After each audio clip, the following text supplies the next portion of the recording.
Welcome back to the second half, and the next two pieces are very relative to each other, sort of relative to each other. The first one is the Third Army March by Gregorio A. Diaz. Now, he's not a household name, has no intention of being a household name, but in community bands over the last year and a half, he has become a household name. A couple of years ago, someone in the United States Army Band was down in Fort Myer looking over a lot of old music, and he stumbled across handwritten parts of a march called the Third Army March, dedicated to General George S. Patton, Jr.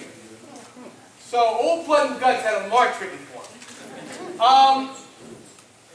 Diaz was the bandmaster of Patton's Third Army, and he wrote this march for Patton. You know, whenever they would go into engagements, they would take the band with them as soon as they won a victory. If you saw the movie Patton with George C. Scott, you'll notice that they always had a band with them. When they went to Palermo, the band was right there with Patton. So and of course the British had a band too. It's a great scene when they play Scotland is Brave against the Stars and Stripes Forever. It's one of the great scenes in the movie. This real-life march was not known at that time. It was forgotten. Diaz went back to civilian life. He wrote a few more band arrangements for the military and some original pieces, but no one knows what became of them, including his family. To this day, those pieces are lost, except for this march. And there are two arrangements that have since come about of this march because it's military and it's in the public domain. Anybody can pretty much take it. But in many ways, the piece is registered with a copyright to the arrangement. The arrangement we're doing is by Silas Nathaniel Huff, who is a military bandmaster and also conductor of the Astoria Symphony in Queens. So, and he did this arrangement, and this is the one we're doing now. It's a very, I would say, it's a good piece. Now, following that, we're going to do John Philip Sousa's Bullets and Bayonets, which was written for the First World War, and especially when our troops went overseas to fight in Europe. So here's two World War pieces, World War I and World War II, but we're doing them backwards. World War II first, World War I next. Diaz and Sousa.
Thank you.